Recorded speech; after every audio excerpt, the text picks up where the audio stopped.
FireRed and LeafGreen are now available on the Switch and the Switch 2. Should you buy it?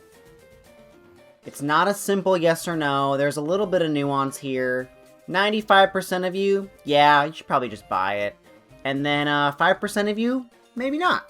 So I want to talk about my opinions on this release. I'm not really talking about the price. Yeah, I guess that's it. I'm not talking about the price. We're talking about the features that are available and if it's worth it for you to pick this up. There's a lot of different routes we can take this question, like, have you played FireRed or LeafGreen before? If you haven't, this is a perfectly accessible way for you to pick this game up and play it for the first time. No questions asked, that's a great option for you. If you have played it before, we get a little deeper into why it's different. So there are minor differences in this Switch 2 FireRed LeafGreen release. First of all, it's on the Switch 2, which is great because you have it in a console you probably already have. Switch 1 as well, you probably already have a Switch. And it's, you're not having to deal with old hardware. It's right there, you download it, boom, you got it. They added some events. Actually, they added the 2 event tickets that we were wondering about. You can get the Mystic ticket and the Aurora ticket. All you have to do is beat the Elite Four, and then those are, boom, in your key items bag. So that's great.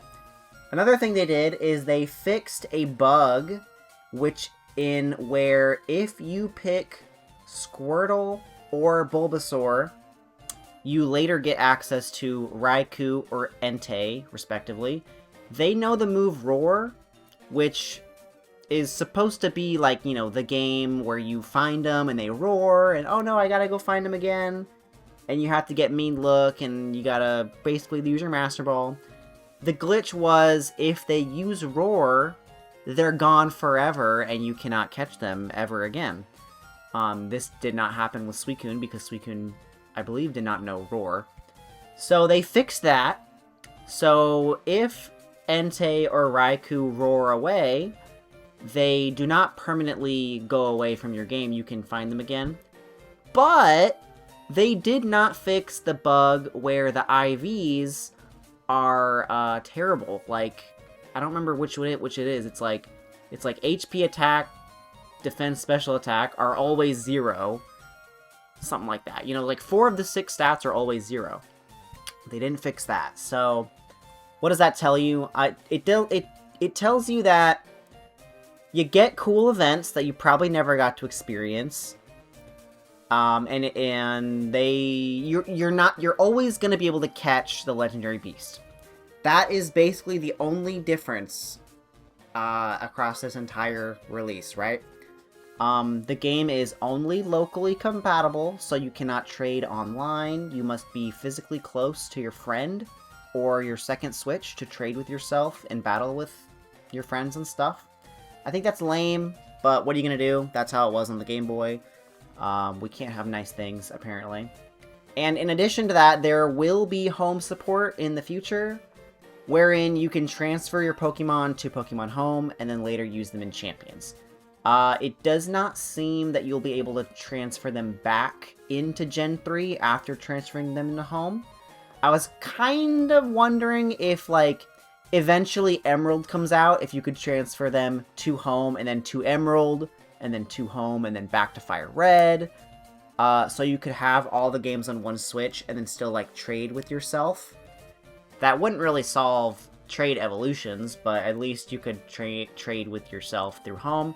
Doesn't seem like that's the case. It's a one-way transfer, similar to how Pokemon Bank was on the 3DS. One-way transfer and no going back. So, speaking of Home, XD was announced to be releasing soon in March. And if you read down at the bottom, it says Pokemon obtained in Gale of Darkness cannot be transferred to other titles, and Pokemon obtained in other titles cannot be transferred to Gale of Darkness. So what does this mean? One of my biggest gripes about this entire situation, last week before the games were released, I was wondering if the Gen 3 main series games, FireRed, LeafGreen, Ruby, Sapphire, Emerald, I was wondering if they would have compatibility with Coliseum and XD. And to me, it's a big deal. I don't think for the general public this is a big deal. Basically, this confirms that the main series games will not have compatibility with Coliseum or XD. Sucks for me, but I think, you know, in general, if we're talking about whether you should buy FireRed or LeafGreen or not, you technically don't need anything from Coliseum or XD. The only thing that you cannot get without Coliseum is a good Suicune. You get Lugia now. You don't need Lugia from XD because you get it in FireRed with the event, and you don't need Ho-Oh in Coliseum because you get it in the event. So, and then, you know, when Emerald eventually comes out, you'll be able to get you should be able to complete the decks. I don't think there's any issues completing the decks anymore. And if FireRed added events, we can safely make an educated guess that Emerald will also add events. So you'll be able to get probably another Deoxys in Emerald. And then a Mew. I don't know how they'll do Jirachi, actually, because Jirachi was an event, but I think it was always through other side games. Like, it was through the Coliseum bonus disc, or what was it called? Pokemon TV or Pokemon Channel. I think was the only way to get Jirachi, so I wonder how they'll do that. My educated guess would still be that it'll be available, but I guess if it doesn't become available, you can still technically complete the national decks because you don't technically need mythicals to complete it. So yeah, so pretty safe to assume specifically Emerald will come to the Switch 2. DS games are still on the table, but there's no evidence suggesting that they'll come out officially anyway. There might be rumors or leaks or something, but we don't know about that. By the same logic, though, we can assume if the DS games come out, maybe they'll do mystery gifts, but they probably won't have connectivity to side games. I think that's a safe bet here on out. So, should you get FireRed and LeafGreen on the Switch 2? Well, oopsie, let us hit up Mr. eBay and see how much a physical copy of FireRed is going for. A real copy, this might be a real copy. Actually, you know what? Let's check price charting and see if it's gone down since this came out. Price charting for FireRed. It's pretty much the same. It's pretty much the same price, you know, between 115 to 125, 150. There's one for 110. So, what are you missing out on by getting the Switch 2 version? You're basically just missing out on side game content, like not just the shadows in themselves, but, you know, the Mount Battle ribbons, the Mount Battle Ho-Oh, the XD Lugia, the you know, normal RNG IVs on Entei, Suicune, Raikou, and the challenge Colosseums, like the Ore Coliseum and XD, and stuff like that. You're not missing a lot. To get right down to it, you're not missing a lot. And the barrier to entry to be able to experience this stuff on actual hardware is quite high. I'm only going to look at the physical cart of FireRed, but, you know, you're talking about getting a Game Boy. Do you already have a Game Boy SP or a Game Boy Advance or a DS Lite? Maybe you don't. You gotta buy that. It's gonna be like $100. Do you have a GameCube? Do you have the old cables even? Or the power supply? A copy of Coliseum runs about $150, I think, right now as well. So, oh, and a copy of XD is higher. I think a copy of XD is about $200. So, personally, I will not be playing very much on my Switch 2. I did buy it. I do plan on doing a casual... I call it casual. I do plan on doing a Nuzlocke playthrough, because I think it'll be fun. I don't have to get another cart. I have a physical cart of FireRed, The sticker is a replacement sticker, but the cartridge is genuine. So that's my main file.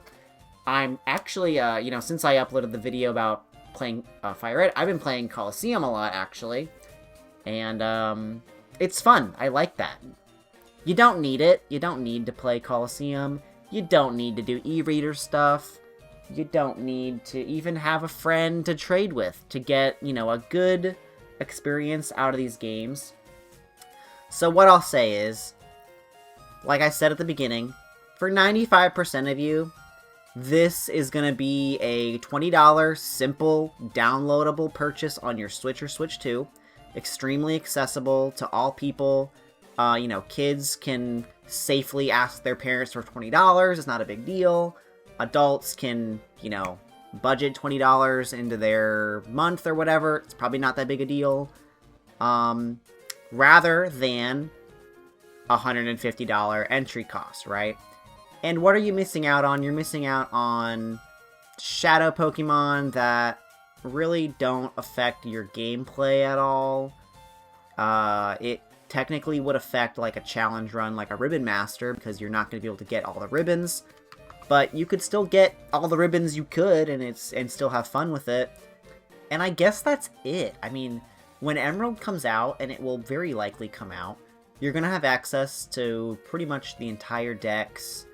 Anything you need to make for the Battle Tower, if you're doing that challenge, will be available to you. And, well, except for the Legendary Beasts, that's the only thing you don't get. And that's about it. So, you know, I personally think the physical route is better in every way for a full Gen 3 experience, to experience all the side games. The retro hardware and all that is fun. You know, you're not fast forwarding. You could technically RNG manip if you want, and that's, you know, up to you. You can do that. But when it gets right down to it, you can play this game on your phone. You can get an Ambernick SP thing or whatever version you want, and you could play this game in a million different ways. You could start this game on your phone or your Ambernick or maybe your Switch, if you're willing to hack it, of course, and then you could later move that file onto a physical cart if you have the appropriate, like, cart dumping device, you know? And then you could go do Coliseum stuff. So, you know, maybe this price goes down, maybe it doesn't, maybe you save up for it. But overall, I think getting the Switch 2 version is a safe bet. You're going to get to play the game, and you're going to get to experience 90 to 95 to 98% of all the content that you're going to want to play through. And the chances are you're not a crazy person like me, and the chances are you'll play the game one time, have a good time, and you probably won't ever play it again or even think about it again. But then if you do, you can come back and get a copy of Coliseum and a GameCube, maybe, and make a second romp through the game a little more challenging or fun or whatever. So yes. When it comes right down to it, it's your choice whether you get FireRed or not. Consider the options, consider the differences, consider the home compatibility if that matters to you. Consider the side game compatibility if that matters to you. A little off topic, but I'm personally not even going to touch XD and Coliseum on the Switch 2 because I already own physical copies, so I'm just going to replay them on the GameCube. And I might even play the difficulty ROM hack versions just for fun, because if I already can't transfer them to home, I might as well just play the cool ROM hack and get a different experience that I've never had before. So there's a million ways you could do this. There's a million reasons you could or would not want to buy FireRed on the Switch 2 or buy physical. But in the end, it's up to you. I hope I've laid out the differences clearly enough. I know I kind of ramble a little bit back and forth to different sides of the conversation, but in the end, it's up to you. Do you have $20 in your pocket? Do you have $150 in your pocket? And is that worth it to you? It's going to depend on your situation and what you want to get out of this game. Do you want to get 20 hours out of this game? Do you want to get 50? Or do you want to get 500? Do you want to shiny hunt on FireRed and transfer that to home? Or would you rather shiny hunt on your cartridge and have it in a different game or do something different? I mean, Pokemon is really, really open-ended, so you can do whatever you want. That's all I'm going to say. I'm going to cut myself off. Enjoy gaming. Don't get too hung up on the price or even the in-game content, even the mythical events. I mean, they don't really matter that much. They might to you. I mean, to me. I've already injected my legit cart with the events. If you know how to do that, that's a possibility. You can inject your emulator with the events. So to me, I already have a Deoxys in home from a Gen 3 file from the past. So, I don't know. Obviously it's very cool, but it's not the end of the world for me. So, that's all I'm going to say. Have fun playing this game, whether you do or not. I mean, like I said, don't get hung up on the price. It's not a big deal, guys. Just have fun, and if you don't want to play it, don't play it. Go play Helldivers instead. It's a great game. Okay, bye.